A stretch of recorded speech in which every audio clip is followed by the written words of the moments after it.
Time for the mailbag, and then I will have a little announcement at the end of the show. You can send questions to me, the Solomonster, at gmail.com. Please include your name and where you are from. Jay writes in, I remember reading that Undertaker and Hulk Hogan had some backstage heat over Hogan dropping the belt to Taker at Survivor Series in 1991. Apparently, Undertaker overheard a conversation between Hogan and Vince. Hulk implied that Taker was not ready to be the champion. As a result, an altercation broke out backstage between Hogan and Taker after the match. Hogan claimed that Undertaker tried to break his neck with the tombstone on the steel chair that Ric Flair introduced into the match. Is this true, and is there a real beef between the two? I never heard of there being an altercation between Hogan and Undertaker. The story I heard was very different, and this was backed up by Paul Bearer, who was there, so he would know. The story is that Undertaker, as we all know, he won the belt that night. Ric Flair interfered, he slid the steel chair into the ring, Undertaker tombstoned Hogan on top of the chair, and it was so obvious watching it, Hogan's head never hit the chair. So, Taker gets the pin, he wins the belt. Hogan lays there forever. He's selling an injury like his neck is broken, they have Patterson, all the referees and officials are in the ring hovering over him.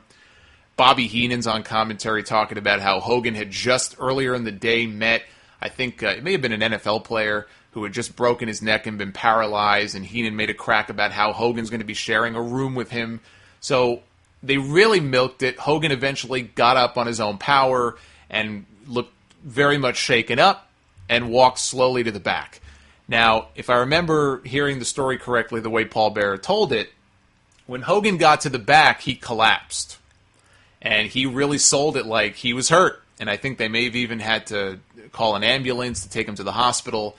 Undertaker felt awful. I mean, he felt terrible because he didn't know. He thought, I hurt him. You know, I dropped the guy on the chair too hard. I fucked up. And this is terrible. I feel so badly about what happened. Well, I don't think this happened until many years later. But a few years later, maybe the following year, maybe it was more than that, somebody showed Undertaker a tape of the match. I don't even know how this all came about, but I don't believe this happened that night. Anyway, Undertaker finally sees a tape of the match, and he sees what I saw and what everybody else saw, which is that Hogan's head never even came close to landing on the chair. And so essentially what happened is Hogan faked an injury, and whatever he may have said to Vince after the fact, whether he badmouthed Taker or just, even if he didn't say anything, just the act, the idea that he would sell this phony injury, like Undertaker really did almost break his neck and was clumsy and dropped him on his head. I mean, that could have a real negative impact on The Undertaker's career. Now, it didn't, even though Taker dropped the belt. I think that was always the plan for him to drop it a week later, or 10 days, whatever it was, at that Tuesday in Texas show. It's not like, oh, you hurt Hulk, we're going to take the belt off of you. We had this big long-term plan for The Undertaker. That's not the case. So things worked out fine for The Undertaker. I don't think Undertaker got a lot of heat for it, per se, but that could have been really bad for him. And here's Hogan, I mean, basically fucking with this guy's push. He's fucking with this guy's career. When Taker saw the footage and he found out about it, he was pissed. Now, Hogan, I think, was already out of the company at that point, or was on his little leave of absence in 92, whatever it was. So there probably was a lot of heat there at that point. I don't know that Taker ever confronted Hogan about it, but he was not a Hulk Hogan fan, and he was none too happy about it. So that's how that whole thing went down. And even Paul Bearer, you know, he takes the Undertaker's side. He says it was complete bullshit for Hogan to do what he did.